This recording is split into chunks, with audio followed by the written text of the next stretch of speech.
KSPI-FM, Stillwater, Hot 93.7. Oklahoma, huddle up. It's time to go inside the high school huddle on Hot 93.7 FM and streaming worldwide on GuthrieSportsPage.com. The high school huddle will take you where you want to go with coaches, players, your phone calls, texts, and tweets. Join the huddle and let's talk high school sports with your hosts, Chris Evans, Casey Porter, Phil Nichols, and Craig Fleck.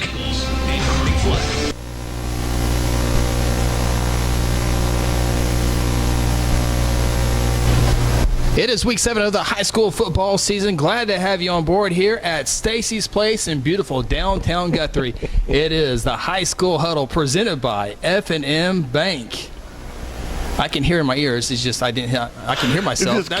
Casey is the guy that stands over you and hits stuff. No, hit this one, do this one. Don't touch that button. No, it was my fault, but this is our radio setup is for him to hear what the listener hears because I have different people in my ear. And so that's exactly why we set it up. And yes, it took 7 weeks for that to come into effect, and it worked. Yes. That was a great job. It is officially the high school huddle presented by F&M Bank. Glad to have you on board. Wednesday nights, we get set for another great week of high school football. There were some great games played last week. We'll talk about that here in a little bit as Casey made his way to a couple of ball games on Friday night. And we got a report from our good buddy Terry Bennett Jr. He was at the Lawton MacArthur Dell City football game. And so, obviously, the Blue Jays on Thursday night, we were able to get away and watch some games on Friday. We'll talk about that. Want to hear from you, though. You can hit us up on Twitter at hashtag OKHSHuddle. You can also give us a call at 800-897-3678. Here at the bottom of the hour, as we take you to the 7 o'clock hour, we're going to have head coach of the Pawnee Black Bears, Russell Cook. His 5-1 ball club takes on Morrison in a top 10 matchup. Should be a lot of fun when hook up with Morrison. No doubt about it. And Morrison, obviously, with a big victory last week against Drumright and playing really well in the last couple weeks. And when you look at Pawnee, I believe, has won 4 games in a row. And so this is and it's obviously 2 communities that are just right next to each other. So this is one of those deals where it's really neat when you have 2 good teams on both sides. And then, obviously being as close to each other, it's a big rivalry. It's going to be quite a scene over in Pawnee this weekend. That's where I would be if we did not have a Guthrie game. It's really what high school football is all about, where people get to come together in small towns and connect and talk about it all week and then go play the darn ball game, right? Absolutely. And last week we had Crescent head football coach J.L. Fisher. His Tigers had never beat Cashion before in the series. They haven't been playing for a long time, but they have in the Highway 74 series. And we thought, Casey and I thought, Phil, we'll go ahead and get this out of the way.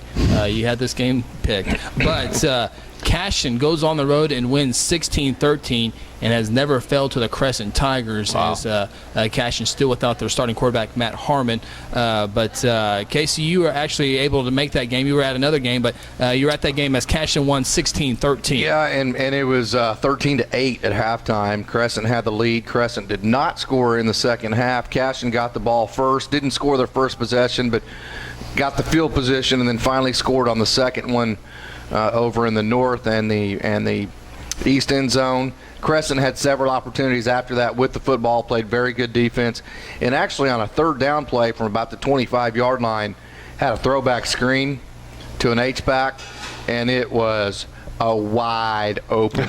With about 2.5 minutes to go, I mean, nobody standing to the guy, overthrew it. Oh, no. Yeah. Completed a 4th and, I believe, 18. Wow. To get down to that spot. The kid just undercut the corner, made a great play on it, and it was just 2 onside kicks, including one to start the second half. Crescent was going to get the ball to start the second half, winning 13-8.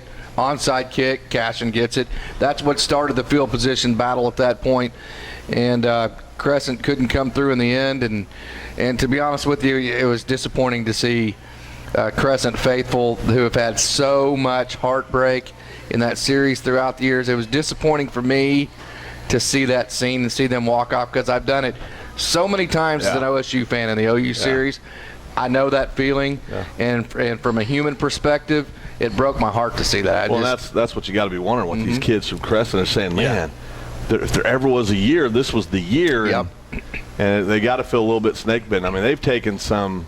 At least this was a competitive ball game. They've taken some bass in that series over the years. I mean, so it's 82-0. Yeah, that's tough. But it's so it's good to see them compete, and hopefully both of them will come back this week and get W's, both being Logan County schools. Yeah, Crescent hosts Yale this week. That's Crescent's first loss of the season. And now let's take a real quick, guys, look at Cashion. I mean, they lost their starting quarterback, Harmon, on the offensive side of the ball. Lost 2 consecutive ball games. Prague and Morrison got them. But they've won their last 2 with that Crescent victory in the Oklahoma Bible.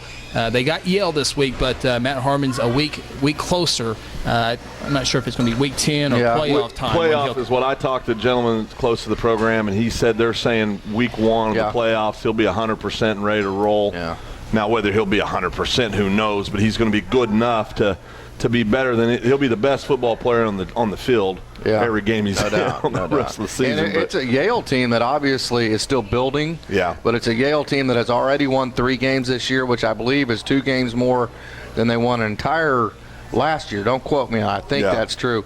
But Yale is definitely a program that is on the rise and playing very well this year. At 3-3, they've won 3 games. That's good for them. Crescent, though, hosting Yale on Thursday. And that's going to be – I think that's probably a good spot for Crescent, because that's one of those games to where you spent all of your energy trying to beat Cashion a week ago. You don't do it. This is the trap-type scenario for a Crescent program that isn't talented enough to think that way. You have Yale, a team that, although much, much improved, is probably a team that you could play not quite your A game and still come away with the win if you're a Tiger fan. Right, and I think you look at Cashion. I mean, this is going over to the Cashion side. They still got to get in the playoffs. Yeah. Right. Yeah. I mean, we talk about like, well, they'll be back first round. Well, yeah, if they get in the playoffs, they will. They'll get it back. Yeah, They should. But it's. And you're talking about Cashion, the teams they lost to, Morrison at Prague. Is that correct? Mm-hmm. Yeah. Yeah. two pretty good ball clubs. Jeez. And I don't think they were blown. to apologize there. And they weren't blown out of either one of those games. No. I mean, chances are the quarterback's good. Nothing against Morrison or Prague.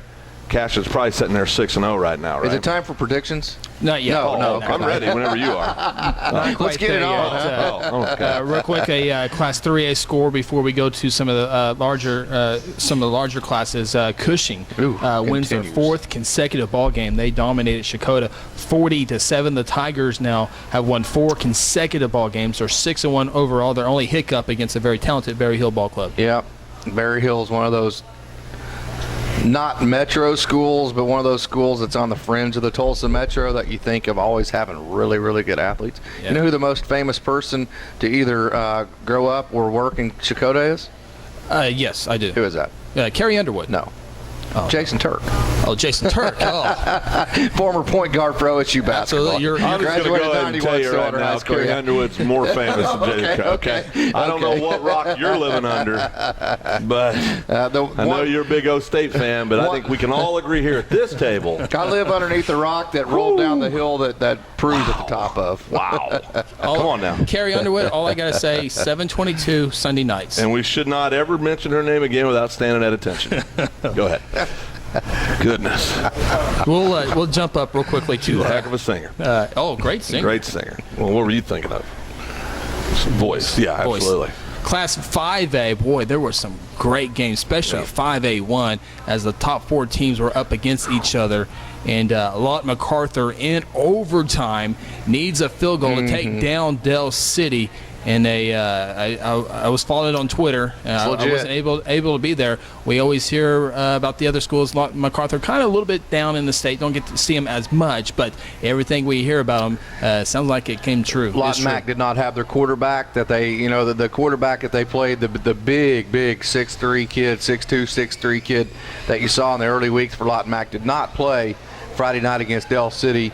They had 2 quarterbacks, a 2-quarterback system going for Lott Mac, and then the Del City quarterback, Hoover, ends up hurting himself on the last play of the game and limping off pretty severely. Yeah. So not sure what his condition is. If Del City does not have their quarterback, Hoover, they are an entirely different animal. Yeah. When they have him, I mean, they're long, they're lean, they're athletic. and they are a force to be reckoned with. Without him, I think they'll probably struggle. They had something like 20 penalties the other night against Lawton Mack and still went overtime. Well, I think TBJ pointed out they had a little more discipline. That ball game could have ended differently. And I think you also look at – Ask McGinnis. Yeah, absolutely. But you look, and we thought, boy, that's a matchup problem. Boy, I tell you, no doubt. We all picked the right winner in that, but I don't think any of us thought it was going to be that kind of a ball game. Nope. I thought Lawton Mack would run the ball, run the ball.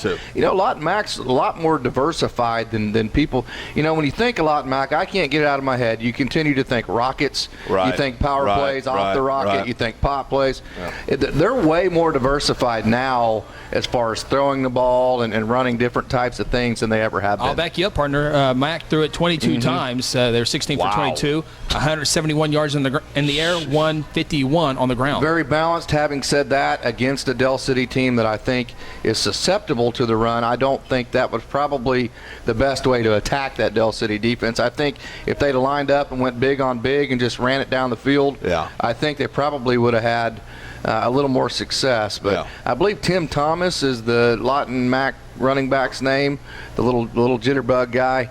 And they have another bigger bruiser. Teddy Thomas, another bruiser type running back. But they kind of had a thunder and lightning deal, and then they can play action, throw off of it. Very balanced offense, and then just a very sound defense. I mean, there's nothing flashy about the way they run offense. It's not like you're going to look at it and go, wow, look at that neat type. I mean, it's just a good, solid – they run good, solid offensive plays, and they run good, solid, sound defense. I think we all agree Del City's probably the best 3-3 team in 5A, right? They're pretty darn good. No doubt. Pretty darn good. Blunt MacArthur, Sam Smith with a game-winning 27-yard field goal in overtime to win that ball game. By the way, Del City 11 penalties for 100 yards. That's basically a touchdown. Sounds like a Guthrie game. And they got stopped at the 1-yard line in overtime. Wow. Correct. Yes. Called timeout to set it up and came up short. The other 5A1 ball game, Ardmore went down to Altus and got an impressive win there, 13-7. That is Altus. What is Altus? Well, the defending state champion. No, I know, but they beat Del City and they play great, and then all of a sudden, I can't figure them out. Well, I mean, Ardmore's. I agree. I don't know. They both run the same flex offense. And I think they're just. And that game's important to us because if the season plays out the way we think it is, that's going to one of those two teams is going to be our first round opponent. Yep. Talking about Guthrie. Guthrie. Yeah, absolutely. See, both teams are 5-1, Ardmore and Altus. I don't know if these numbers are right. By the way, Ardmore had a 7-0 lead, and then each team scored in the fourth quarter. Ardmore was leading 13-0. Altus got a touchdown in the fourth quarter, making it 13-7. But I don't know if these numbers are right, but Ardmore, I think they are right. Ardmore, 265 rushing yards, 0 passing yards, and Altus, 154 rushing yards and 12 passing yards. I'd say those are right. Those are flexbone numbers. I think that's right. Yeah. So if you pass in that offense, it's usually an accident. It's a trick play. It's a trick play. What just happened? and that score leads into another game that we picked on here. I think Phil, you got Stillwater? No, not. We'll get to that in here a little bit. Carl Albert McGinnis. Carl Albert McGinnis, which I think we all thought. Let's go ahead and move on. All right. Well, McGinnis 38 to 10. Yeah, it wasn't even that close. I think we all thought it'd be a closer ball game. No doubt. Well, our statement last week was if it does get tilted one way or the other, who would blow one team or the other out? And we all agreed. Yes. The one thing we did agree on, if it was a blowout, it would be Carl Albert winning. And we were wrong. My, were we wrong about that. You were right about the game. Yeah, but it's, listen, I don't know. I want to believe if they played 10 times, they'd split 5-5, but with a score like that, it's hard to see it that way. I mean, McGinnis, and we saw them just a couple weeks ago here in Guthrie, they're getting healthier every week. They're getting better they're pretty darn good football team, guys. And Mendenhall ran the ball for like 100 and some odd yards. Just like on a handful of characters. He's fast. We said he's fast. He's got sprinter speed. McGinnis at halftime led that game 10-3. McGinnis with 3 touchdowns in the third quarter, kind of like Carl Albert did to Guthrie. But McGinnis. So I bring those two games back to back with McGinnis and Carl. By that, it was on Thursday, but Lawton Mack and Del City playing. It could. I mean, McGinnis with that victory over Colorado, they're the district champion. Unless something just the whole goes world crazy. falls Well, they're apart. district champions, I'm going to say. Yeah. So you could have like Altus or Del City going to McGinnis for the first round of the playoffs. Well, I'm going to tell you right now, if you're McGinnis, you want Altus. You don't want to see Del City again. No, not at all. Del City beat McGinnis in week 1. Del City has those long athletes that can stop that deep ball. That's just a bad matchup, and we remember that defense for McGinnis, and I think all of us would agree we don't think that defense is real good. Now, they kept Carl Albert to 10 points, but from we saw them – kept Guthrie to a touchdown. Right, but when we saw them, I think I'll say this. We think the front seven is smallish. Oh, they're tiny. Yeah. I mean, they're not big at all. There's no meat on them. There's you would think of a I don't defensive mean They use they do that so they can be hybrids. Well, I don't which mean means this- you don't know what they're in at all times. Yeah, and I don't mean this disrespectfully at all to the McGinnis kids. They're a very fine football team. They physically look like they look like a JV defensive line. Yeah. I mean, they really do. Now, I mean, if they wanted to go two ways, they could change that look real fast. Sure. 6'7", 315 can come over real quick. No, that's right.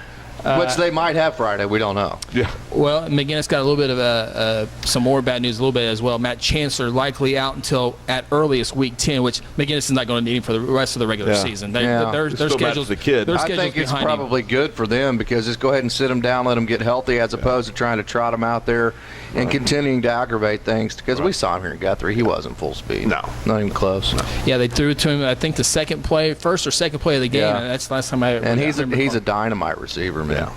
Legit guy. Yeah, but Colby Mendenhall, quick guy, obviously very quick, as the player of the week in the Oklahoma City metro areas. So. You know, talking about Colby Mendenhall, you know who else won this last week again? Who you got? The Perry Maroons. Perry Maroons, yes. They defeated Hennessy, went on the road and defeated Hennessy. So are they 5-1 now? Yes, 6-1, I think. 5-1, 6-1. Wow. 6-1. When's the last time that happened in Perry? Boy, they built WPA. When's the last time they had 6 wins? Yeah, the WPA built that facility, so it's probably about that. You know. But they won 28-20. Not an easy win. We knew it wasn't going to be. Going on the road to face Hennessy, and obviously coming away. That's a big W. That's what happens whenever you get some wins early in a season. Yeah, you get a little mojo. You get some mojo. Now you start thinking you're going to win all those games. Start believing it. You know. It is the High School Huddle presented by F&M Bank here at Stacy's Place in beautiful downtown Guthrie. Hot 93.7 FM, KSBI. Chris Evans, Phil Nichols, and Casey Porter with you. We bragged on the 5A games this week because that might be the last time we ever get to brag on a 5A because the games kind of start to dwindle. Games this week aren't very we'll have good. some 5A1 matchups coming up here in a little bit, but 5A games this week are not very good. The big 5A games were done early. This year. year. Yeah, and there's still some Lawton MacArthur, Altus, and Ardmore. Yeah. Those type matchups, but as far as 5A2, all those marquee matchups are done. So Class 6A Division II football. Oh, here we go. Casey, another game that you went to. You started off in Stillwater, and Lawton comes on the road to defeat the Stillwater Pioneers. Final score there was 21-14. Lawton's big on the defensive front. They have a good running back. Not a great passing game, but they have big receivers that are athletic, so they can kind of throw the jump ball. And watching Stillwater in the first quarter, I think I saw 3 quarterbacks. You saw the younger Gundy kid. I don't know the other 2 kids' names that started. I didn't have a program. How old's the younger Gundy kid? I think he's a freshman, maybe a sophomore. Good arm, left-handed. Yeah, throws a good deep ball. And then you kind of had a wildcat quarterback that was really effective. I believe scored their first touchdown for him. And then you had the starter, who was kind of a mini roll type guy that liked to throw the little quick outs. Well, to me, my reaction was they do that on purpose because they had to. When you told me 3 quarterbacks in the first quarter, and no, I think it was part of the game plan. You just don't hear that very often. No, and the Wildcat for them was very successful against them. How big is the Gundy kid? Their problem, man. The problem with the game Friday night. He's not that big. Yeah, I would say probably 5'9". Built like his dad. Yeah. Their problem was penalties. I mean, gosh, every time. What is it with penalties? I mean, well, what it is you have very much more complicated offenses nowadays. And don't you still just have to look at the darn ball? I don't disagree, but yeah, I'm just telling you, kids are thinking about all sorts of different assignments. I mean, you would be shocked at how many different ways you can just call where a running back can stand in the backfield. And when you have 3 different quarterbacks, obviously you have 3 different cadences. Right, I agree with that. So I think whenever you have fairly complex type terminology schemes, so you have kids thinking about terminology and assignments as opposed to, hey, we're going to run lead, we're going to run counter, we're going to run trap, and we're going to run it over and over and over and over like teams did 30 years ago. We'll run some beer, and we're going to change our snap. And so now you're just worried about getting off the ball, snap count, that kind of thing. I think that part of it has led to a lot of the penalties. Plus, I also think officials are trained better now than they ever have been in the past. And I know they are at the college level. There's absolutely no doubt about that. It just seems and there's more plays, I think, in football now than there ever has been before because the offenses are stopping the clock all the time. That's very true. But what I'm talking about is we can talk about all the complicated offenses you want. When people are jumping off sides and people are moving, that's a lack of discipline. It doesn't have anything to do with, on the defensive side, it sure doesn't have anything to do with anything. Look at the damn ball. I mean, how hard is that? It's right there in front of you. Look at the ball. Yep. If it moves, go. If it doesn't, I don't disagree. I'm just trying to give you the best explanation. No, I agree with you. I agree with you on offense, but I'm saying 6'4", 295 across the way might hinder you a little bit. But again, when you look at a McGinnis type team who can go from a 40 front to a 30 front to a 50 front, they can run 5 or 6 different coverages on the back end. They probably have anywhere in 1 week up to 50 to 60 type different stunts, blitzes, fronts, coverages, that kind of thing. A lot of times maybe your mind is not thinking about just get off the ball and play football. You're thinking about your assignments instead. Lawton jumped out to a 14-0. No, I'm not buying it. First quarter lead and holds off. Is there anything I can say that? Well, okay. The Pioneers 21-14.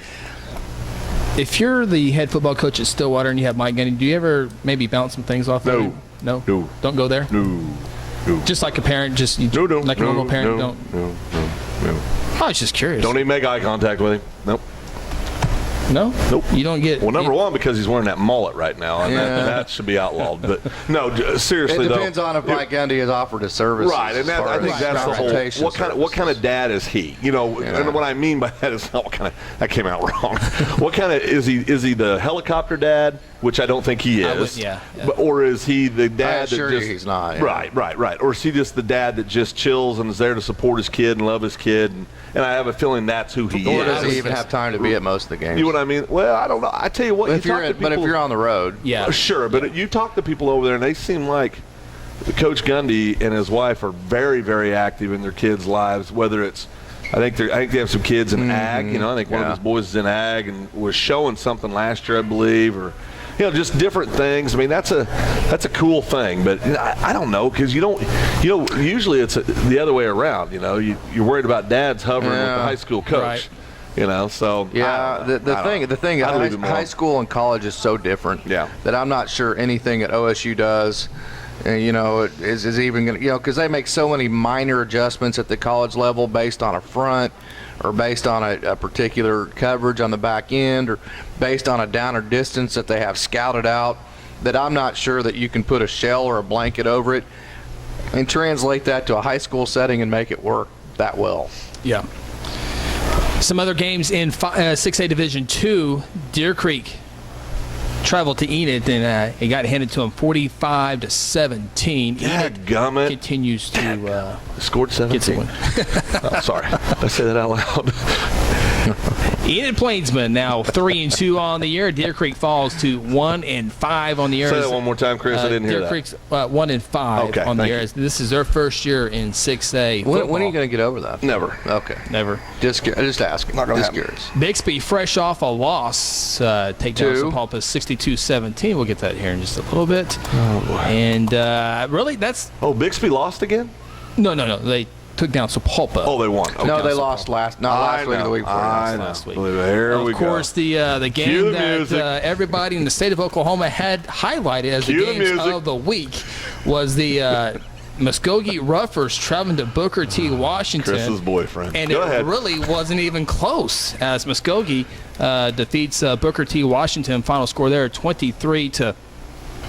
So that's 2 weeks in a row Muskogee has taken down two teams in one. It depends on what poll you look at, but it took down number one, Bixby, the prior weekend. Now takes down Booker T. Washington. Of course, those are all district games, and so Muskogee appears to be the district champion, and will have. Are they the undisputed number one now? I would certainly think so. Yeah, a lot of people I don't think know who it'd be if it wasn't. Well, and I think, we joke around a lot about this, just having fun, but, Rafe's definitely got his system, got the process working, and obviously got some athletes to make some plays down there, and they're getting it done down there at Muskogee right now. Yeah, 6 wins in his first 2 years now. 6 wins in his first 6 games here in year number 3. So the Ruffers looking good right now in 6A Division II. Still, I don't think you ever want to play Bixby, who's proven it twice already, and Booker T. Washington, who's proven it many, many times. Come playoff time, they'll be tough. I was going to say, so you're not picking the Ruffers to win the gold ball yet? What's funny about Booker T is they won a gold ball, I believe, in 2012, right?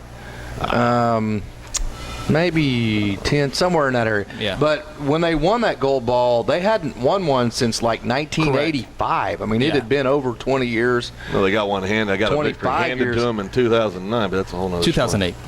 Well, yeah. Whenever that first one was. Right. People think of Booker T and they think, oh, well, they've won 500 state championships. You would think so. There's an they asterisk win one on that one. Go ahead. And really, they hadn't won one. You said 2008 when they won it? I remember for sure 08. Yeah, whenever they won that one, it had been like since 1985, Tony Brooks and that group, since they had won one. Yeah, asterisk. Really going through some other 6A Division I scores, not a whole lot there this week. Broken Arrow, probably the closest, best game would be against Westmore. There's not a whole lot there in 6A1. So I think we went over the Norman North, and I think probably Jinx or Tulsa Union are on a crash course for the state title in 6A. So you're going to throw in the West School. That's Norman North's good. Oh, no doubt. So they're only going to lose by, 30 in the state championship game? They have the best chance in a long time to bring a state title to the West. We just need somebody on this side of the state to win. They have the best chance, in my opinion, in a long time. Norman North is good. You got the Stoops, legit good. Stoops boys over there. And now, how old are the Stoops boys? Seniors, right? They were in basketball. They were basketball. Are these Bob's That wasn't twins? last year, was it? I don't think so. Are these Bob's twins? No, it was last year at the McGinnis tournament. I've seen them 2 and years. Were they sophomores or juniors? Yeah, I can't remember. Pretty solid players? Remember.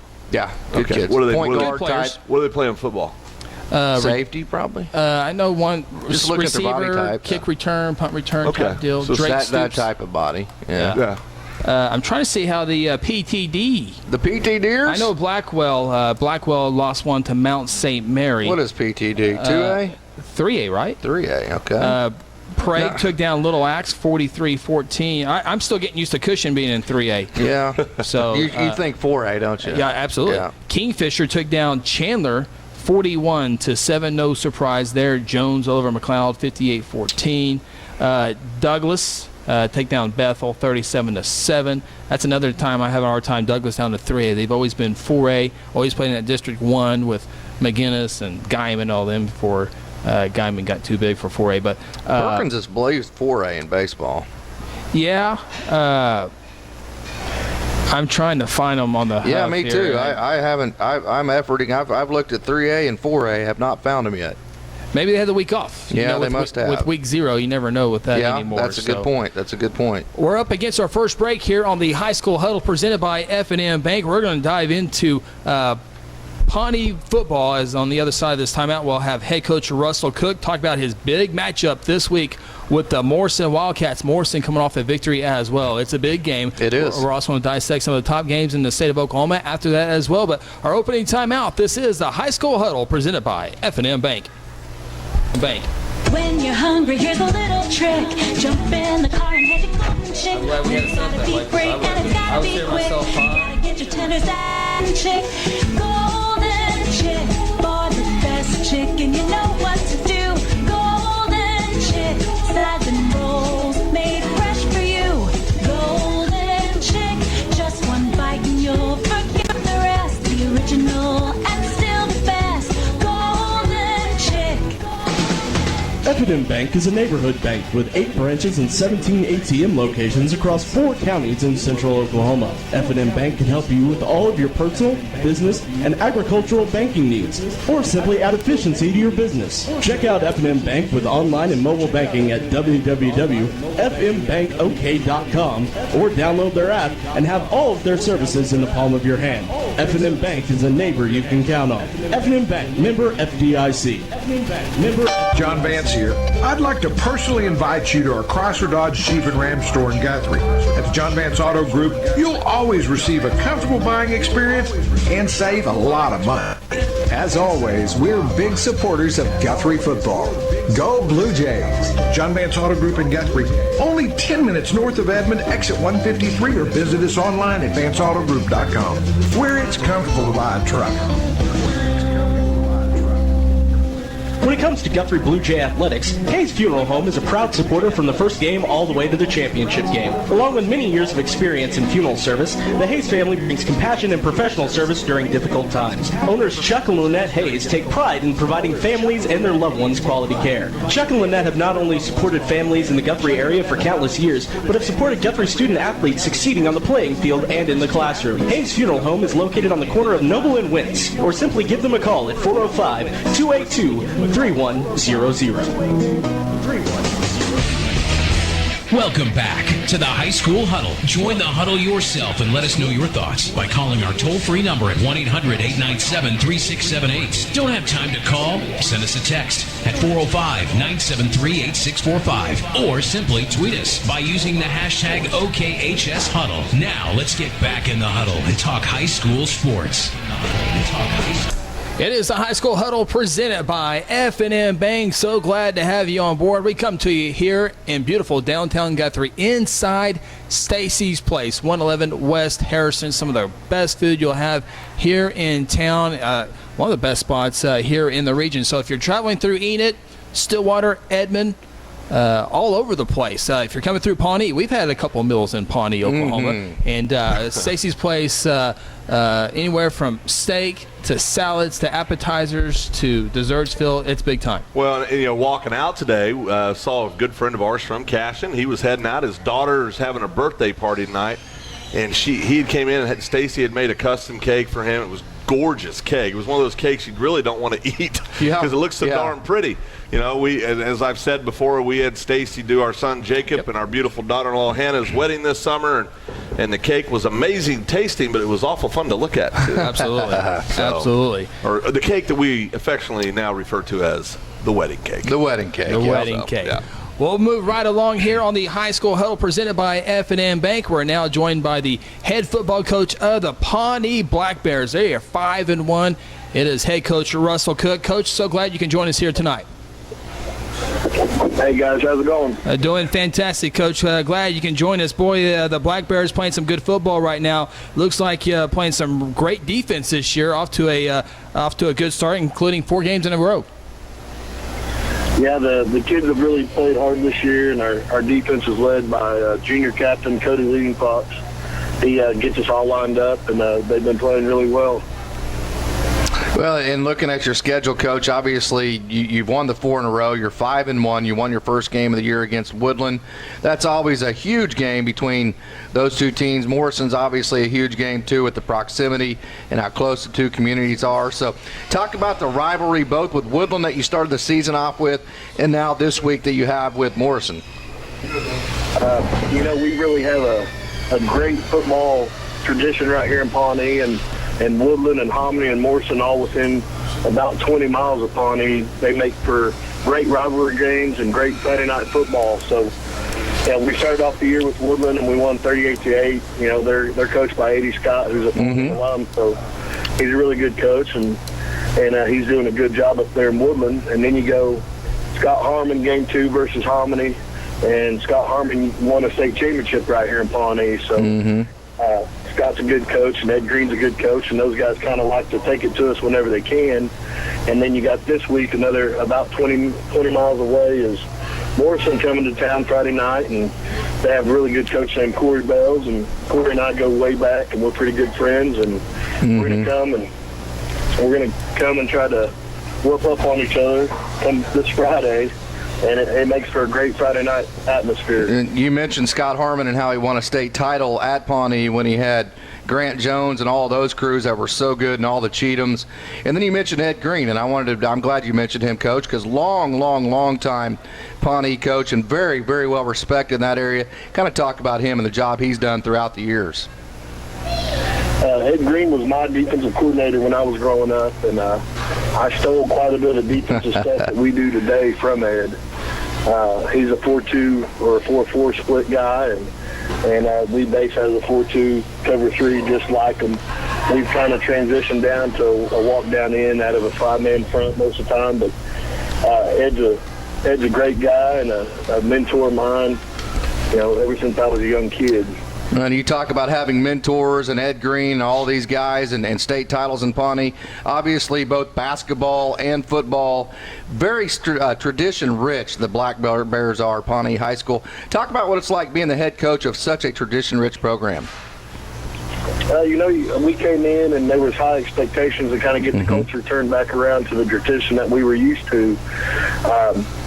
My 7th grade coach was Ned Williams, who's our superintendent here now, and he was a head football coach here for many years. And then Coach Bobby Miller was my high school football coach, who's currently the AD and principal. And then, David Page is the head basketball coach, who's won 6 state titles. And these guys are all really great coaches still here in Pawnee and in Oklahoma. And so I had a lot to look forward to come in and learn from those guys. But at the same time, I got a lot of expectations to live up to as well. So it's kind of stressful at times, but Yep. I think we're getting the program turned back around in the right direction. You mentioned David Page. Obviously, his boy Keaton played at OSU, was a superstar coaching at OSU. Now, at one point when David Page was coaching at Yale, Keaton, and at that time they were in junior high, Keaton Page and then Rodney Clark both were on the same junior high team at Yale High School. Can you imagine having to cover those two, Coach? No, I wouldn't want to put together any defense or offense game plan against either one of those teams. They're both superstar athletes. It'd be tough to defend. David Page, obviously, we've talked about the football tradition at Morrison. What a tradition he has as a basketball coach at several different spots. Talk about what makes him such a good coach. The kids really like him. He's a really nice guy. And he comes in, he works hard, and the kids respect him, and he has discipline with there in his program. And some of my best players are the kids that play for him as well. So, I think he's a good guy and a good coach and a good guy to look up to. So these kids have a lot of good coaches that they can look up to within our system, and that just makes Pawnee football and our Pawnee sports tradition even stronger. Yeah, but what you're mentioning, Coach, to raise a king, it takes a village, and it's not just one coach, it's assistant coaches, it's everybody in the community, and talking about your kids being 5-1, trying to go 6-1 this week, talk about some of your main players. One of the biggest, strongest leaders we had was Cameron Powell. He was our quarterback. He was injured a couple of weeks ago, and we're hoping to get him back for playoffs. So our kids have kind of rallied around that, and they've really focused up this last couple of weeks. And, we want to give Cameron an opportunity, who's a senior, that was such a big part of our team and such a big leader. We want to see him back on the field come playoff time. Caleb Purcell, he's a senior. He's a little running back that might not weigh very much, but runs really hard behind his pads. Aaron Lieb is our center, and he has played 4 years for us as a center, so he's a really good offensive lineman. And then on the defensive side, a free safety who calls the secondary is Logan Venable. Logan, his dad went to school here. He's got a lot of Pawnee tradition. His dad used to be the police chief. His granddad was a police chief many years ago, and he knows the tradition, and he's a really good football player for us. And then, like I said, Cody Reading-Fox calls the defense and lined us all up as far as up front. And, those kids are really good kids, and they're good leaders. And when they were freshmen, they only won 2 games in high school football, and so they've really come around and believe in what we're trying to do as a coaching staff, and those kids have really bought in, and they've worked hard throughout the years, and now it's paying off for them their senior year. Obviously, going into the Morrison game, we talked about how it's a big rivalry. What do you do as a coach just try to keep the distractions away from them and keep it about X's and O's? We really sat down this week, and on Saturday we had a practice on Saturday. We brought them in, watched film from the night before, and then we went out and I gave them the scouting report on Saturday already. With the two teams being so close together, we keep a pretty close eye on each other. So I kind of knew what my defensive game plan and offensive game plan was going to be. So we had practice Saturday. It's a short week. We've mainly focused on making sure that we go out there and play our game the way we want to play it and stick to our game plan, believe in your coaches, and go out and just play hard. You're facing the wing tee this week against Morrison, Coach. Is that you don't see that every week? Does that make it that much more difficult to prepare? What they do over there in Morrison, and like I said, Corey Bells is a great coach, and those kids have ran that wing tee since 5th grade. Corey coaches at 5th and 6th grade all the way up, and so it does make it tough. They play hard-nosed, and they're going to run the football, and we're going to have to go out and play physical football against them, and I think we're both pretty well evenly matched. It's going to make for a great Friday night football game and Class A football game. Speak with Pawnee Blackberry head football coach Russell Cook, good friends with Charity McPeak. She says hi, Coach. Yeah, very nice. Very nice. She's rooting for the Black Bears this week as they take on Morrison. Coach, you're off to, as we mentioned, that 5-1 start, and then you look at the rest of your schedule. I think your ball club has gained a lot of confidence, I would certainly think, but I think they're going to need that confidence as you look ahead of your schedule. Obviously, Morrison this week, and then Oklahoma Bible. Then you finish up with the 1-2 punch with Crescent and Cashion. Yeah, it's important that we go out and play well against Morrison and Oklahoma Bible because, Morrison, Crescent, and Cashion, that's kind of the gauntlet right there at the end of the season. All three of those teams are ranked in the top 10. Whichever poll you look at, those three teams are really good, very well coached, and they play good, hard-nosed Class A football. So, last part of the season, we got to stay focused, and we got to make sure that we keep our kids safe and free of injury, and we pray every day that we can make the playoffs and accomplish our goals throughout this year. Well, Coach, I know in Week 4 you beat Yale. You beat them pretty good. Yale is a program, in my opinion, that is on the rise. They've won 3 games this year, and they're doing much better than they have in the past. Can you talk a little bit about the Bulldogs over there for us? Yale got a new coach in, and he's doing a really good job over there, and they're big and they're physical. And those guys are running a form of the wishbone, and those kids are believing in what their coach is preaching because they're running the ball really hard and they're playing really well football over there right now. And I agree with you. I believe that they are a program on the rise. Well, I got to say, Coach, we appreciate it as we're talking to the Pawnee head coach, the 5-1 Pawnee head coach Russell Cook here on the High School Huddle. Coach, I got to say, I can't wait to get back to Pawnee, Oklahoma. We had some land out that way. My dad grew up out there. And I don't think the Ranch Burger's open anymore, so I can't get a butterscotch malt anymore, but I can't wait to get back to Clicks and get a steak over there.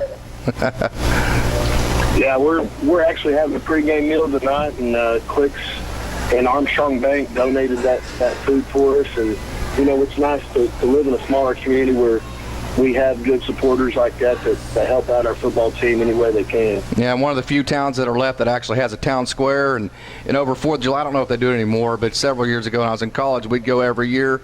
And we would go to the fireworks, which are really cool out there on the north side of town at Pawnee Lake by the bathhouse. And then they would have the carnival in town square, a really cool small town atmosphere. And then it's even cooler whenever the football teams and basketball teams are winning, or at least competing for state titles like it looks like they're prepped to do this year. Yeah, it's a great small town atmosphere, and like I said, the town supports us, and it's really good to be a head coach in a community like that backs your kids, and you get that down home feeling, and it makes for a great atmosphere on Friday nights.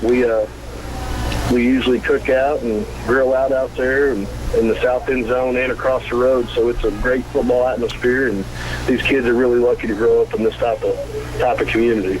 I know with the kind of success you've had, Coach, it takes a lot of people to make it work. Talk about some of the community people that have really made an impact on your program and all your assistant coaches and everybody on the outside of it that have really made your job that much easier.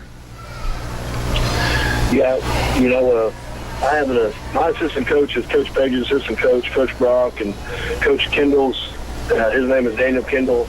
The head wrestling coach was Danny Kendall here for many years, and I think I really have a good quality football staff and in this community, like I said, Armstrong Bank and Clicks and the First National Bank, and those guys all pitch in and help support in everything that we do. And, you know, it makes it good to be a coach to be able to go and depend on the community whenever you need them. Should be a fun one, Morrison, at Pawnee Thursday night, tomorrow night edition of this great matchup. Coach, appreciate it. Best of luck the rest of the year, and we'll hope to talk to you soon again.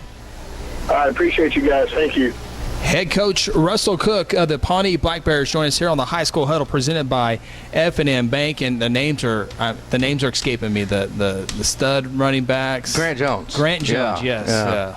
Back when Coach Harmon was there, I believe Coach Rainwater was at Pawnee at that time with Coach Harmon, and Ed Green, who talked about, who went over to Hominy with Coach Harmon, was coaching there as well. And so they had it rolling. Grant Jones, and he had a older or younger brother that went, I believe, to NEO.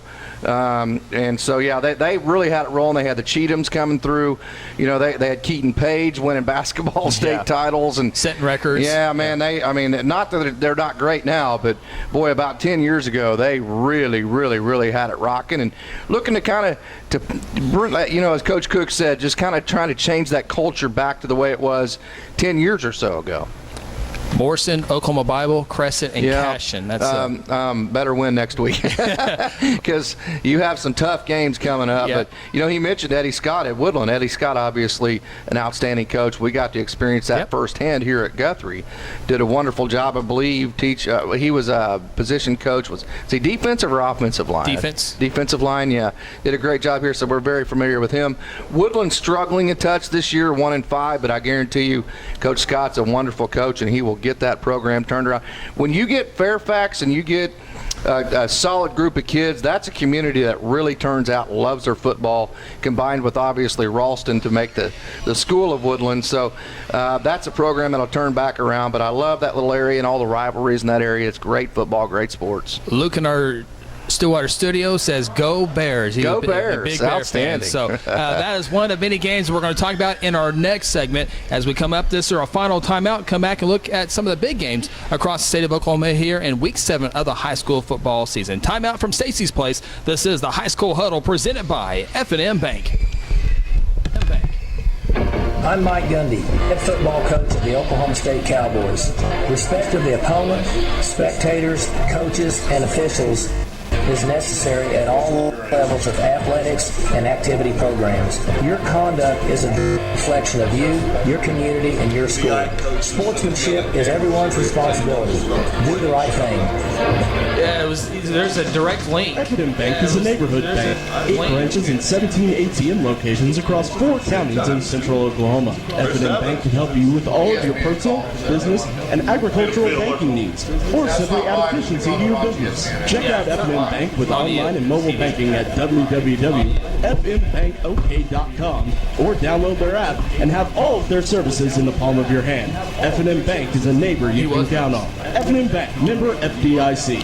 F&M Bank, member FDIC.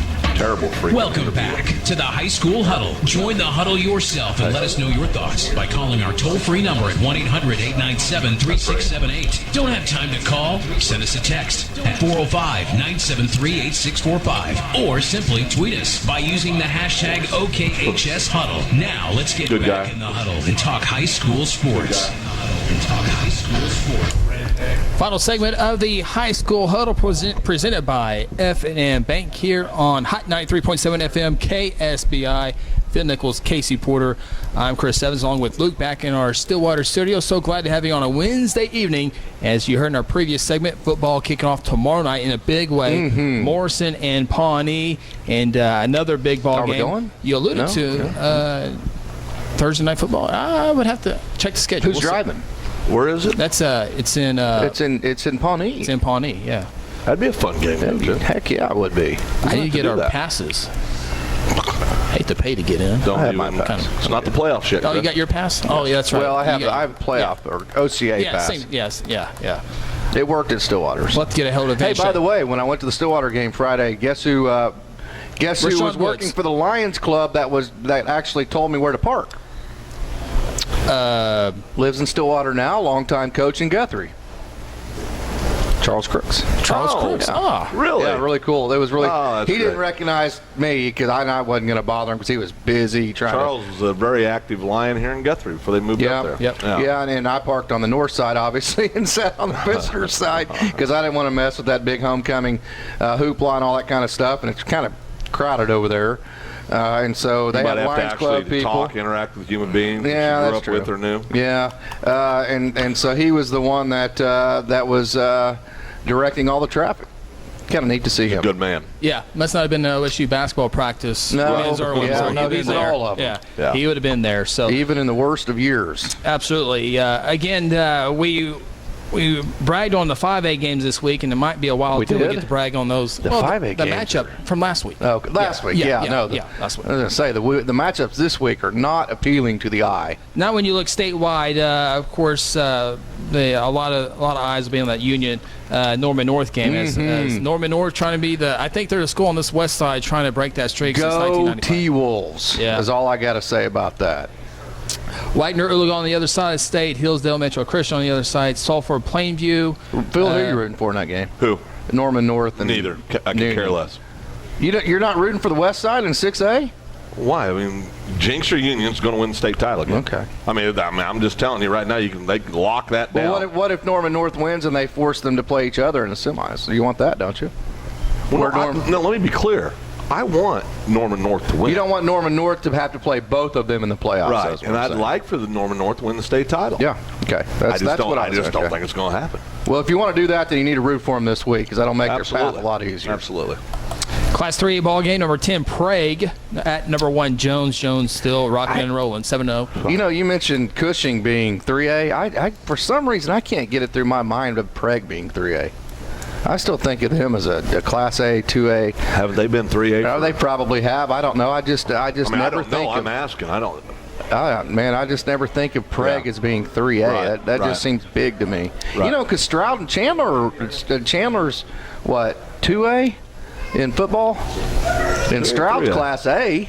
And I always think of Stroud as being bigger than. Well, you think of Stroud being bigger than both Prague? of us. Yeah, absolutely. I mean, that's just kind of.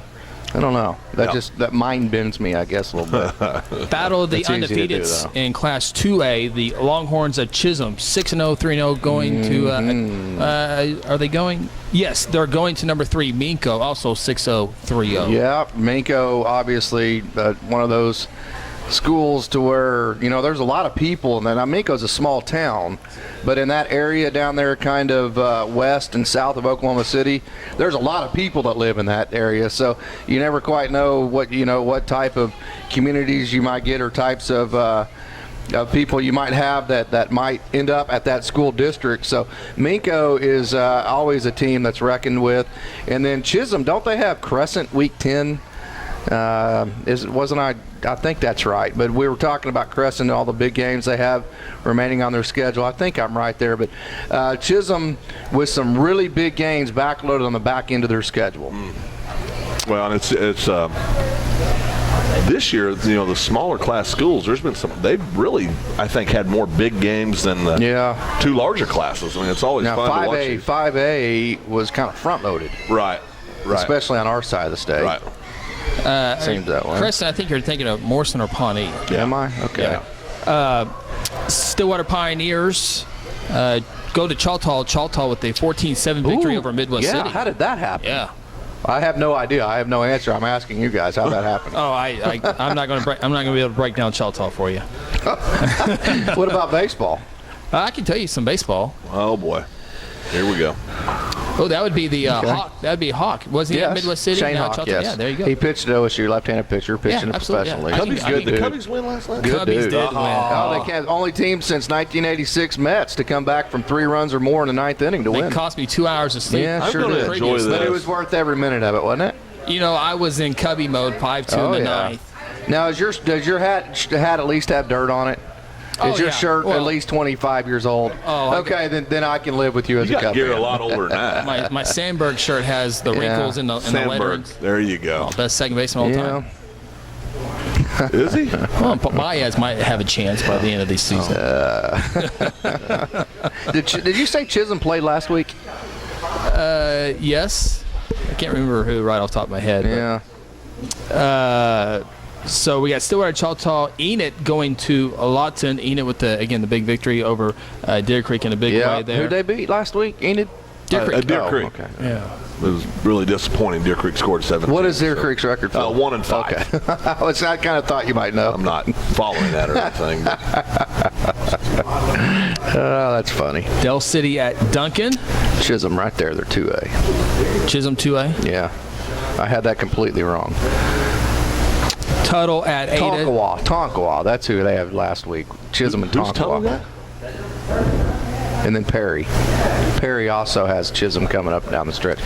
Perry won again this week. I'm sorry. Go ahead, partner. Oh, no. No, you're fine. David Jackson officially named the director of the OSSAA, first African-American to be named to that. And he's humbled by that. And also taking his place eventually will be have an edit on it. It's not live, right? Visual-wise. We got Mike Whaley will be taking David Jackson's spot. I don't want to talk about the OSSAA announcement. Well, it's news. Okay. No, that's why I rolled my eye. I'm like, OSSAA, good Lord. Okay, let's move on. I mean, I want to talk about the kids, football, OSSAA. All right, here we go. We got 2 minutes, Phil. What do you got? I want to talk about. Can you cue my music, please? You don't want to talk about OSSAA? You're on your own. No, cue my music. Cue my music. Oh, Lord. Wait for Here it. you go. No, I don't need Wait, that. No, you don't need that? Cue my music.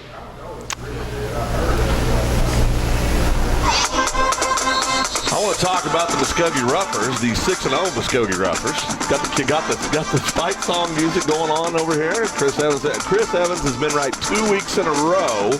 He successfully picked them to defeat Bixby, 2-time state champions. Then he comes back, successfully picks them to defeat Booker T. It was kind of boring. It was a blowout. Yeah. And as he correctly said, Rafe Watkins has a way of beating these teams that nobody else seems to be able to beat. He has the magic formula, that's how he put it. He does. So Ruffers, Chris has submitted them to. Is that a 100 mix, by the way? Oh, yeah, that's in his. Yeah. Okay. I'm just glad they made up. Yeah. Yeah, it's top of the charts. Oh, have you looked at it this week? There's no doubt. 6-0, that's who everyone's talking about, right? Everybody that lives on Gloria Place. At least the high school huddle at this particular point. I'm sure it's made a couple. I've seen a couple Tulsa radio stations over the weekend. I'm sure it has. It's a big story. Yeah. No, it is. It is a big story. No, it is a big story. Muskogee, another one of those communities similar to Guthrie as far as the type of athletes you're going to get. And 6A2 obviously has made all the difference in the world for a place like that. So good for them. Man.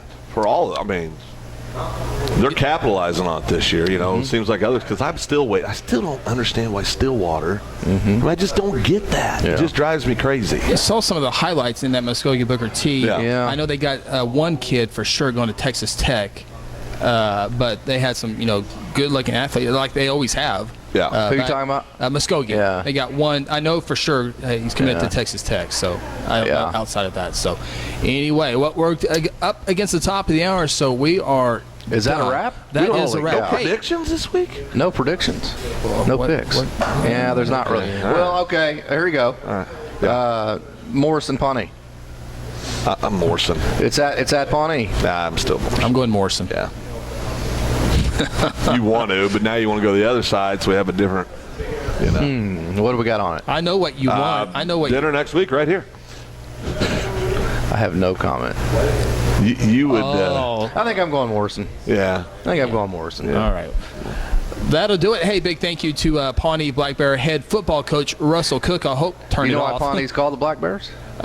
The creek. Yeah, Black Bear Creek goes through Black Pawnee. Bear Creek. God, I thought somebody was mauled by a bear or something back in 1800. Just to ease your mind, I thought I'd tell you why. There you go. That'll do it again. Big thank you to Coach Cook. Big thank you to Luke back in our Stillwater studio. We'll meet up with him on Friday night. Guthrie entertains Lot Night for Homecoming on Black Bear Creek, 2016.